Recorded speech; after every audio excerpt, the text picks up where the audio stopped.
ನಮಸ್ಕಾರ ವೀಕ್ಷಕರೇ, ನೀವು ನೋಡ್ತಾ ಇದ್ದೀರಾ ಫ್ರೀಡಮ್ ಟಿವಿ. ನಾನು ಭೀಮೇಶ್ ಗೋನಾಳ್. ವೀಕ್ಷಕರೇ, ದೇಶಕ್ಕಾಗಿ ಎಂತೆಂತಹ ಯೋಧರು ಪ್ರಾಣ ತ್ಯಾಗವನ್ನು ಮಾಡಿರೋದನ್ನು ನಾವು ನೋಡಿದ್ದೇವೆ.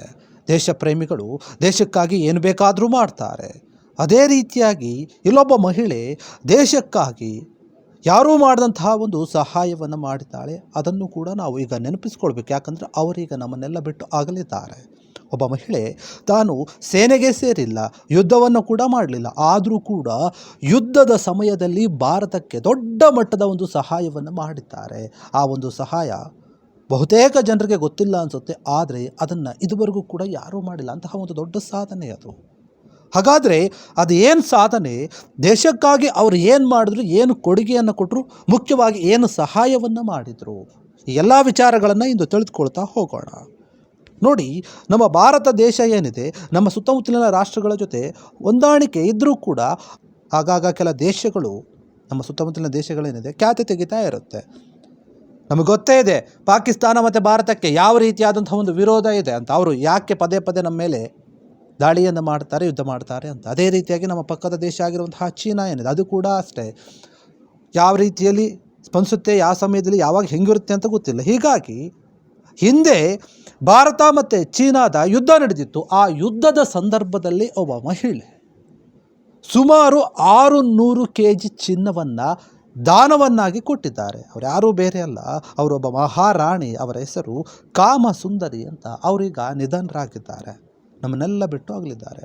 ಹೌದು ವೀಕ್ಷಕರೇ, ನೋಡಿ, 1962ರ ಭಾರತ ಮತ್ತು ಚೀನಾದ ಯುದ್ಧದ ಸಮಯದಲ್ಲಿ ದೇಶದ ರಕ್ಷಣೆಗಾಗಿ ಇವರು 600 kg ಚಿನ್ನವನ್ನು, ಅದರ ಜೊತೆಗೆ ಖಾಸಗಿ ವಿಮಾನಗಳನ್ನು ಕೂಡ ದಾನವನ್ನಾಗಿ ಕೊಟ್ಟಿದ್ದರು. ಅದು ಬಹುತೇಕ ಜನರಿಗೆ ಗೊತ್ತಿಲ್ಲ. ಇವರು ದರ್ಬಾಂಗ ರಾಜಮನೆತನದ ಕೊನೆಯ ಮಹಾರಾಣಿಯಾಗಿದ್ದಾರೆ ಕಾಮಸುಂದರಿ ದೇವಿಯವರು. ಇವರ ವಯಸ್ಸು ಈಗ 93 ವರ್ಷ, 93 ವರ್ಷಕ್ಕಿಂತ ಜಾಸ್ತಿ ಇದೆ. ಅವರಿಗೆ ನಿಧನರಾಗಿದ್ದಾರೆ. ಬಿಹಾರದ ದರ್ಬಾಂಗದಲ್ಲಿರುವಂತಹ ಕಲ್ಯಾಣಿ ನಿವಾಸದಲ್ಲಿ ಅವರು ಕೊನೆಯುಸಿರೆಳೆದಿದ್ದಾರೆ ಎನ್ನುವಂತಹ ವಿಚಾರ ಕೇಳಿ ಬರ್ತಾ ಇದೆ. ಶಿಕ್ಷಣ ಕ್ಷೇತ್ರಕ್ಕೆ ಅಪಾರವಾದಂತಹ ಕೊಡುಗೆಯನ್ನು ಕೂಡ ಅವರು ನೀಡುತ್ತಾರೆ.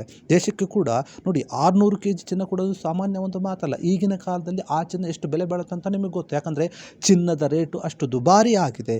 ಆದರೆ ಆಗಿನ ಕಾಲದಲ್ಲಿನೇ ಇವರು ಒಂದು ಉದಾರ ಮನಸ್ಸಿನಿಂದ ದೇಶಕ್ಕಾಗಿ, ದೇಶದ ರಕ್ಷಣೆಗಾಗಿ, ನಮ್ಮ ದೇಶದ ಒಂದು ಉಳಿವಿಗಾಗಿ 600 kg ಚಿನ್ನವನ್ನು ಮತ್ತು ಖಾಸಗಿ ವಿಮಾನಗಳನ್ನು ದಾನ ಮಾಡ್ತಾರೆ. ಅಂದರೆ ಇವರ ಮನಸ್ಸು ಎಂಥದ್ದು ಅಂತ ನಾವು ಅರಿತುಕೊಳ್ಬೇಕಾಗುತ್ತೆ. ನೋಡಿ, ಇವರು ಬನಾರಸ್ ಹಿಂದೂ ವಿವಿ ಸೇರಿದಂತೆ ಹಲವು ಶಿಕ್ಷಣ ಸಂಸ್ಥೆಗಳಿಗೆ ಆರ್ಥಿಕ ನೆರವು ಕೂಡ ಕೊಟ್ಟಿದ್ದಾರೆ. ಪತಿಯ ನಿಧನದ ನಂತರ ಇವರು 64 ವರ್ಷಗಳ ಕಾಲ ಸರಳ ಜೀವನವನ್ನು ನಡೆಸಿದ್ದಾರೆ. ಅವರು ಈಗ ನಿಧನರಾಗಿದ್ದಾರೆ. ಇವರ ನಿಧನಕ್ಕೆ ದೇಶದೆಲ್ಲೆಡೆ ನಾನಾ ಗಣ್ಯರು ಕೂಡ ಸಂತಾಪವನ್ನು ಸೂಚಿಸ್ತಾ ಇದ್ದಾರೆ. ಯಾಕಂದರೆ ಅವರ ಒಂದು ದೇಶ ಪ್ರೇಮ ಅಂಥದ್ದಾಗಿದೆ. ಭಾರತದ ಇತಿಹಾಸದಲ್ಲಿ ತಮ್ಮ ಒಂದು ತ್ಯಾಗ, ಬಲಿದಾನ ಮತ್ತು ಅಪ್ರತಿಮ ದೇಶಭಕ್ತಿಗೆ ಹೆಸರಾಗಿದ್ದಂತಹ ದರ್ಬಾಂಗ ರಾಜಮನೆತನದ ಕೊಂಡಿಯೊಂದು ಈಗ ಕಳಚಿ ಹೋಗಿದೆ. ನಿಜಕ್ಕೂ ಕೂಡ ಎಲ್ಲರಿಗೂ ಕೂಡ ಇದು ನೋವಾಗುವಂತಹ ಸಂಗತಿ. 1967 ಈಗಾಗಲೇ ಹೇಳಿದಾಗ ಯುದ್ಧ ಏನಾಗಿತ್ತು ಭಾರತ ಚೀನಾದ ಮಧ್ಯೆ, ಆ ಸಮಯದಲ್ಲಿ ಇವರು ದಾನ ಮಾಡ್ತಾರೆ 600 kg ಚಿನ್ನವನ್ನು. ದರ್ಬಾಂಗ ಮನೆತನಕ್ಕೆ ಸೇರಿದಂತಹ ಒಂದು ಕೊನೆ ಮಹಾರಾಣಿ. ನೋಡಿ, ಇವರು ಜನವರಿ 12ರಂದು ಸೋಮವಾರ ನಿಧನರಾಗಿದ್ದಾರೆ ಎನ್ನುವಂಥ ಒಂದು ಮಾತು ಕೇಳಿ ಬರ್ತಾ ಇದೆ. ಸಾಕಷ್ಟು ಜನಕ್ಕೆ ಒಂದು ವಿಚಾರ ಗೊತ್ತಿಲ್ಲ. ಹೀಗಾಗಿ ಒಂದು ವಿಚಾರವನ್ನು ತಿಳಿಸುವಂಥ ಉದ್ದೇಶ ನಮ್ಮದು. ಕಳೆದ ಹಲವು ತಿಂಗಳುಗಳಿಂದ ಅವರು ಅನಾರೋಗ್ಯದಿಂದ ಬಳಲ್ತಾ ಇದ್ದರು. ಅವರು ಬಿಹಾರದ ದರ್ಬಾಂಗದಲ್ಲಿರುವಂತಹ ತಮ್ಮ ಐತಿಹಾಸಿಕ ನಿವಾಸವಾಗಿರುವಂತಹ ಕಲ್ಯಾಣಿ ನಿವಾಸದಲ್ಲಿ ನಿಧನರಾಗಿದ್ದಾರೆ ಅಂತ ಹೇಳಲಾಗ್ತಾ ಇದೆ. ಇವರ ನಿಧನದೊಂದಿಗೆ ಮಿಥಿಲಾಂಚಲ ಭಾಗದ ಗೌರವಾನ್ವಿತ ರಾಜಮನೆತನದ ಯುಗ ಅಂತ್ಯ ಆಗಿಬಿಟ್ಟಿದೆ. ಈಗ ಬಹುದೊಡ್ಡ ರಾಜಮನೆತನ ಅದು.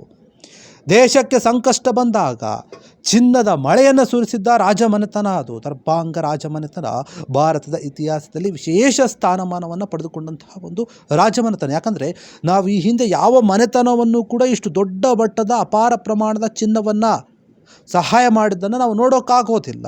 ಅದು ಎಂತಹ ಸಮಯದಲ್ಲಿ, ತೀರಾ ಸಂಕಷ್ಟದ ಸಮಯದಲ್ಲಿ, ಅದು ಯುದ್ಧದ ಸಮಯದಲ್ಲಿ. ಹೀಗಾಗಿ ಇವರಿಗೆ ನಾವು ಗೌರವವನ್ನು ಕೊಡಲೇಬೇಕಾಗುತ್ತೆ. ಅದಕ್ಕೆ ಇವರು ಪ್ರಮುಖ ಕಾರಣ ಈಗಾಗಲೇ ಹೇಳಿದ್ವಲ್ಲ, ಅದು 1962ರ ಒಂದು ಯುದ್ಧದಲ್ಲಿ. ಅದು ಭಾರತ ಸರ್ಕಾರ ಯುದ್ಧದ ವೆಚ್ಚಕ್ಕಾಗಿ ನೆರವು ನೀಡುವಂತೆ ಮನವಿ ಮಾಡಿದಾಗ ಅದಕ್ಕೆ ಮೊದಲು ಸ್ಪಂದಿಸಿದ್ದು ಯಾರು ಅಂತಂದರೆ ಇವರೇ, ಇದೇ ರಾಜಮನೆತನ. ಬೇರೆ ಬೇರೆ ರಾಜಮನೆತವರು ಇದ್ದರೂ ಕೂಡ ಅವರಿಗೆ ಕೈಲಾದಂತಹ ಒಂದು ಸಹಾಯವನ್ನು ಮಾಡಿರ್ಬೋದು, ಮಾಡಲಿಕ್ಕೆ ಇರದೇ ಇರಬಹುದು. ಆದರೆ ಇವರು ಮಾತ್ರ ಸ್ವಲ್ಪವೂ ಕೂಡ ಇಂದು ಮುಂದೆ ನೋಡದೆ ಈ ರಾಜಮನೆತನ ದೊಡ್ಡ ಮಟ್ಟದಲ್ಲಿ ಸಹಾಯ ಮಾಡುತ್ತೆ. ದರ್ಬಾಂಗದ ಇಂದ್ರಭವನದ ಮೈದಾನದಲ್ಲಿ ನಡೆದಂತಹ ಸಮಾವೇಶದಲ್ಲಿ ಮಹಾರಾಣಿಯ ಕುಟುಂಬವು ದೇಶದ ರಕ್ಷಣಾ ನಿಧಿಗೆ ಸುಮಾರು 15 ಮಣ, ಅಂದಾಜು ಅಂದರೆ ಅದನ್ನು ಮಣದ ಲೆಕ್ಕ ಹೇಳ್ತಾರೆ, ಅದನ್ನು ನಾವು 600 kg ಅಂತ ಹೇಳ್ತಾರೆ, ಚಿನ್ನವನ್ನು ದಾನವಾಗಿ ನೀಡುತ್ತೆ. ಇದು ಸ್ವತಂತ್ರ ಭಾರತಕ್ಕೆ ರಾಜಮನೆತನ ಒಂದು ನೀಡಿದಂತಹ ಅತಿ ದೊಡ್ಡ ಕೊಡುಗೆಗಳಲ್ಲಿ ಒಂದು ಅಂತ ಹೇಳಲಾಗುತ್ತೆ. ಇತಿಹಾಸದಲ್ಲಿ ಇದು ಅಚ್ಚಳಿಯದ ಒಂದು ದಾಖಲೆಯಾಗಿ ಕೂಡ ಉಳಿದಿದೆ. ಅಷ್ಟೇ ಅಲ್ಲದೆ ನೋಡಿ, ತಮ್ಮಲ್ಲಿದ್ದಂತಹ 3 ಖಾಸಗಿ ವಿಮಾನಗಳು ದಾನ ಮಾಡಿದ ನಂತರ ಅದರಲ್ಲಿ 3 ಕೊಟ್ಟಿದ್ದಾರೆ. 3 ಖಾಸಗಿ ವಿಮಾನಗಳನ್ನು ಮತ್ತು 90 ಎಕರೆ ವಿಸ್ತೀರ್ಣದ ಏರ್ ಸ್ಪ್ರಿಟ್ ಏನಿದೆ ಅಂದರೆ ವಿಮಾನ ನಿಲ್ದಾಣಕ್ಕೆ ಜಾಗವನ್ನು ಕೂಡ ಇವರು ಕೊಡ್ತಾರೆ, ಸರ್ಕಾರಕ್ಕೆ ಅಂತ ಹಸ್ತಾಂತರ ಮಾಡ್ತಾರೆ. ಅಂದು ಅವರು ನೀಡಿದಂತಹ ಆ ಜಾಗವೇ ಇಂದು ದರ್ಭಾಂಗ ವಿಮಾನ ನಿಲ್ದಾಣವಾಗಿ ಅಭಿವೃದ್ಧಿಗೊಂಡಿದೆ ಎಂಬುದು ಗಮನಾರ್ಹ. ಅದನ್ನು ನಾವು ಗಮನದಲ್ಲಿಟ್ಕೊಳ್ಬೇಕಾಗುತ್ತೆ. ಇನ್ನು ಇವರು ಶಿಕ್ಷಣ ಮತ್ತು ಕೈಗಾರಿಕಾ ಕ್ಷೇತ್ರಕ್ಕೆ ಕೂಡ ಅಪಾರವಾದಂತಹ ಕೊಡುಗೆಯನ್ನು ಕೊಡ್ತಾರೆ. ಬರೀ ದೇಶಪ್ರೇಮಿ ಮಾತ್ರ ಅಲ್ಲ, ಇವರು ಜನಸಾಮಾನ್ಯರಿಗೆ ಮತ್ತು ಶಿಕ್ಷಣಕ್ಕೆ ಮಹತ್ವವನ್ನು ಒತ್ತು ಕೊಡ್ತಾರೆ. ಕೈಗಾರಿಕೆಗೆ ಒತ್ತು ಕೊಡೋದ್ರಿಂದ ಏನಾಗುತ್ತೆ, ಆ ಭಾಗದ ಜನಗಳಿಗೆ ಕೆಲಸಗಳು ಸಿಗುತ್ತಾ ಹೋಗುತ್ತೆ. ಶಿಕ್ಷಣದಲ್ಲಿ ಮುಂದೆ ಬಂದರೆ ಅವರ ಜೀವನವನ್ನು ರೂಪಿಸಿಕೊಳ್ತಾರೆ ಎನ್ನುವಂಥ ಒಂದು ಮುಂದಾಲೋಚನೆಯಿಂದ ಇವರು ಆ ರೀತಿಯ ಒಂದು ಕ್ಷೇತ್ರಗಳಿಗೂ ಕೂಡ ಸಹಾಯ ಮಾಡಿದ್ದಾರೆ. ಕೇವಲ ಉದ್ಯದ ಸಮಯದಲ್ಲಿ ಮಾತ್ರ ಅಷ್ಟೇ ಅಲ್ಲ, ಅವರು ಶಿಕ್ಷಣ ಅಭಿವೃದ್ಧಿಯ ಒಂದು ವಿಷಯದಲ್ಲಿಯೂ ಕೂಡ ಈ ರಾಜಮನೆತನ ಸದಾ ಮುಂದಿತ್ತು ಅಂತ ಹೇಳ್ತಾರೆ ಜನ ಈಗಲೂ ಕೂಡ. ಪ್ರಸಿದ್ಧ ಲಲಿತ್ ನಾರಾಯಣ ಮಿಥಿಲಾ ವಿಶ್ವವಿದ್ಯಾಲಯವೇನಿದೆ, ರಾಜಮನೆತನದ ಆರಂಭದಲ್ಲೇ ಕಾರ್ಯನಿರ್ವಹಿಸ್ತಾ ಇದೆ. ಬನಾರಸ್ ಹಿಂದೂ ವಿಶ್ವವಿದ್ಯಾಲಯ ಅಂದರೆ BHU ಏನಿದೆ ಅದು, ಮತ್ತು ಕೋಲ್ಕತ್ತಾ ವಿವಿ, ಅಲಿಗಢ್ ಮುಸ್ಲಿಂ ವಿವಿ ಮತ್ತು ಪಾಟ್ನಾ ವಿಶ್ವವಿದ್ಯಾಲಯಗಳಿಗೆ ಈ ಕುಟುಂಬ ದೊಡ್ಡ ಮಟ್ಟದ ಆರ್ಥಿಕ ನೆರವನ್ನು ನೀಡಿದೆ. ದರ್ಭಾಂಗ ಮೆಡಿಕಲ್ ಕಾಲೇಜು ಕೂಡ ಇವರ ಕೊಡುಗೆನೇ ಅಂತ ನಾವು ಗಮನಿಸಬೇಕು ಆಗುತ್ತೆ. ಇನ್ನು ನೋಡಿ, ಸಕ್ರಿ, ಲೋಹತ್, ರಯಂ ಮತ್ತು ಹಸನ್ಪುರದಲ್ಲಿ ಸಕ್ಕರೆ ಕಾರ್ಖಾನೆಗಳನ್ನು ಇವರು ಸ್ಥಾಪನೆ ಮಾಡ್ತಾರೆ. ಈ ರಾಜಮನೆತನದ ಬೆಂಬಲ ಸಾಕಷ್ಟು ಇರುತ್ತೆ. ಪೌಂಡಿನಲ್ಲಿರುವಂತಹ ಸ್ಪಿನ್ನಿಂಗ್ ಮಿಲ್, ಹಯಾಘಾಟ್ನಲ್ಲಿರುವಂಥ ಅಶೋಕ್ ಪೇಪರ್ ಮಿಲ್ ಮತ್ತು ಸಮಷ್ಟಿಪುರದಲ್ಲಿರುವಂತಹ ರಾಮೇಶ್ವರ ಸೆಣಬಿನ ಕಾರ್ಖಾನೆಗಳನ್ನು ಸ್ಥಾಪಿಸುವಲ್ಲಿ ಇವರು ಪ್ರಮುಖ ಪಾತ್ರವನ್ನು ವಹಿಸಿರ್ತಾರೆ. ಇವರ ರಾಜಮನೆತನವು ಕೂಡ ಅಷ್ಟೇ ಸಹಾಯವನ್ನು ಮಾಡಿರುತ್ತೆ. ಭಾರತದಲ್ಲಿನ ವಿಮಾನಯಾನ ಸೇವೆಗಳ ಆರಂಭಕ್ಕೂ ಕೂಡ ದರ್ಭಾಂಗ ಎಸ್ಟೇಟ್ ನಿಕಟ ಸಂಬಂಧವನ್ನು ಹೊಂದಿತ್ತು ಆಗಿನ ಕಾಲದಲ್ಲಿ. ಮಹಾರಾಜ ಕಾಮೇಶ್ವರ್ ಸಿಂಗ್ ಅವರ 3ನೇ ಪತ್ನಿಯಾಗಿದ್ದಂತಹ ಮಹಾರಾಣಿ ಕಾಮಸುಂದರಿ ದೇವಿಯವರೇನಿದ್ದಾರೆ, ಅವರು 1932 ಅಕ್ಟೋಬರ್ 22 ಜನಿಸ್ತಾರೆ. ಕೇವಲ 8ನೇ ವಯಸ್ಸಿನಲ್ಲಿ ಇವ್ರಿಗೆ ಮದುವೆ ಆಗುತ್ತೆ.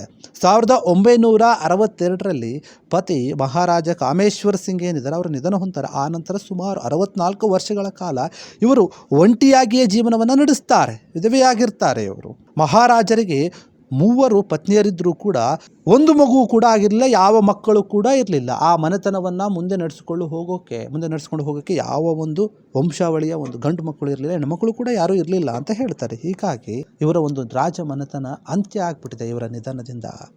ಸವಲತ್ತುಗಳಿಂದ ಕರ್ತವ್ಯಕ್ಕೆ ಹೆಚ್ಚು ಒತ್ತು ನೀಡಿದಂತಹ ಮಹಾರಾಣಿ ತಮ್ಮ ಸರಳತೆ ಮತ್ತು ಸೇವಾ ಮನೋಭಾವದಿಂದ ಜನಮಾನಸದಲ್ಲಿ ಅಚ್ಚಳಿಯದೆ ಉಳಿದುಬಿಟ್ಟಿದ್ದಾರೆ. ಅವರ ನಿಧನದ ಸುದ್ದಿ ತಿಳಿತಾ ಇದ್ದಂತೆ ಇಡೀ ದರ್ಭಾಂಗ ಮತ್ತು ಮಿಥಿಲಾಂಚಲ ಭಾಗದಲ್ಲಿ ಶೋಕ ಮಡುಗಟ್ಟಿದೆ. ದೊಡ್ಡ ಮಟ್ಟದಲ್ಲಿ ನೋವಾಗ್ತಾ ಇದೆ ಆ ಭಾಗದ ಜನಕ್ಕೆ. ಸಂಪ್ರದಾಯದಂತೆ ದರ್ಭಾಂಗ ರಾಜ್ನ ಖಾಸಗಿ ಸ್ಮಶಾನದ ಮದಮೇಶ್ವರ ದೇವಸ್ಥಾನದ ಆವರಣದಲ್ಲಿ ಮಹಾರಾಣಿಯವರ ಅಂತ್ಯಕ್ರಿಯೆ ನೆರವೇರಿಸಲಾಗುವುದು ಅಂತ ತಿಳಿದು ಬಂದಿದೆ ವಿಚಾರ. ಅವರಿಗೆ ಸಂಬಂಧದಲ್ಲಿ ಮರಿಮೊಮ್ಮಗನಾದಂತಹ ರತ್ನೇಶ್ವರ ಸಿಂಗ್ ಚೇತನ್ಗೆ ಅಗ್ನಿಸ್ಪರ್ಶ ಮಾಡಲು ಅವಕಾಶವನ್ನು ಮಾಡಿಕೊಡಲಾಗಿದೆ. ಈ ಸಂದರ್ಭದಲ್ಲಿ ಇದೇ ವಿಚಾರವಾಗಿ ಕೆಲ ಗಣ್ಯರೆಲ್ಲ ಸಂತಾಪವನ್ನು ಸೂಚಿಸಿದ್ರಲ್ಲ, ಅದರಲ್ಲಿ ಮುಖ್ಯವಾಗಿ ಬಿಹಾರದ ಕೈಗಾರಿಕಾ ಸಚಿವ ದಿಲೀಪ್ ಕುಮಾರ್ ಜೈಸ್ವಾಲ್ ಏನಿದ್ದಾರೆ ಅವರು ಹೇಳುತ್ತಾರೆ, ದೇಶಕ್ಕೆ ಯಾವಾಗ ಅಗತ್ಯವಿದ್ದರೂ ಕೂಡ ದರ್ಭಾಂಗ ಮಹಾರಾಜರು ಮತ್ತು ಖಜಾನೆಯನ್ನು ತೆರೆದಿರುತ್ತಾರೆ, ತಗೊಳ್ಳಿ ಅಂತ ಕೊಡುತ್ತಾರೆ, ಸಹಾಯ ಮಾಡ್ತಾರೆ. ಅವರ ಕೊಡುಗೆಯನ್ನು ದೇಶ ಎಂದೂ ಕೂಡ ಮರೆಯೋದಿಲ್ಲ ಅಂತ ಹೇಳಿ ಅವರು ಸ್ಮರಿಸಿದ್ದಾರೆ. ಮುಖ್ಯವಾಗಿ ಎಲ್ಲ ಪ್ರಧಾನಿ ಎಲ್ಲರೂ ಕೂಡ ಸಂತಾಪವನ್ನು ಸೂಚಿಸಿದ್ದಾರೆ. ಅದರಲ್ಲಿ ಇವರು ಮಾತನಾಡುವಂತೆ, ಹೀಗಾಗಿ ನಮ್ಮ ಭಾರತದ ಇತಿಹಾಸದಲ್ಲಿ ನಾವು ಯಾವತ್ತೂ ಕೂಡ ಇದನ್ನು ಮರೆಯೋಕ್ಕಾಗಲ್ಲ. ದರ್ಭಾಂಗದ ಇತಿಹಾಸದ ಜೀವಂತ ಅಧ್ಯಯನವೊಂದು ಈಗ ಮುಕ್ತಾಯವಾಗ್ಬಿಟ್ಟಿದೆ ಎಂದೂ ಕೂಡ ಈಗ ಇತಿಹಾಸಕಾರರೇನಿದೆ ಅವರು ಕೂಡ ಬರಿಬೇಕು. ಆ ರೀತಿಯಾದಂತಹ ಒಂದು ಕ್ಷಣ ಆಗಿಬಿಟ್ಟಿದೆ ಇದು. ನಿಜಕ್ಕೂ ಕೂಡ ಹೌದು, ಒಂದು ದೊಡ್ಡ ರಾಜಮನೆತನ, ದೇಶಕ್ಕಾಗಿ ಸಹಾಯ ಮಾಡಿದಂತಹ ರಾಜಮನೆತನ, ಜನರ ಅಭಿವೃದ್ಧಿಗಾಗಿ ದುಡಿದಂತಹ ರಾಜಮನೆತನ, ಮತ್ತು ಯಾವಾಗಲೂ ಕೂಡ ಸಹಾಯ ಮಾಡುವುದರಲ್ಲಿ ಮುಂದಿದ್ದಂತಹ ಒಂದು ರಾಜಮನೆತನದ ಅಂತ್ಯ ಆಗಿದೆ ವೀಕ್ಷಕರೇ. ಇವರ ಒಂದು ಏನಿದೆ ಸಾಧನೆಗೆ, ಸಹಾಯಕ್ಕೆ, ದೇಶಕ್ಕೆ ಆಸರೆಯಾದಂತಹ ಒಂದು ರೀತಿಗೆ ಎಲ್ಲರೂ ಕೂಡ ನಾವು ಗೌರವಿಸಬೇಕಾಗತ್ತೆ. ಕ್ಷಣ ಕ್ಷಣದ ಸುದ್ದಿಗಳಿಗಾಗಿ ಫ್ರೀಡಂ ಟಿವಿ ಸಬ್ಸ್ಕ್ರೈಬ್ ಮಾಡಿ, ಲೈಕ್ ಮಾಡಿ ಹಾಗೂ ಫಾಲೋ ಮಾಡಿ. ಹೊಸ ಸುದ್ದಿಗಳ ನೋಟಿಫಿಕೇಶನ್ಗಾಗಿ ಬೆಲ್ ಐಕಾನ್ ಮೇಲೆ ಕ್ಲಿಕ್ ಮಾಡಿ.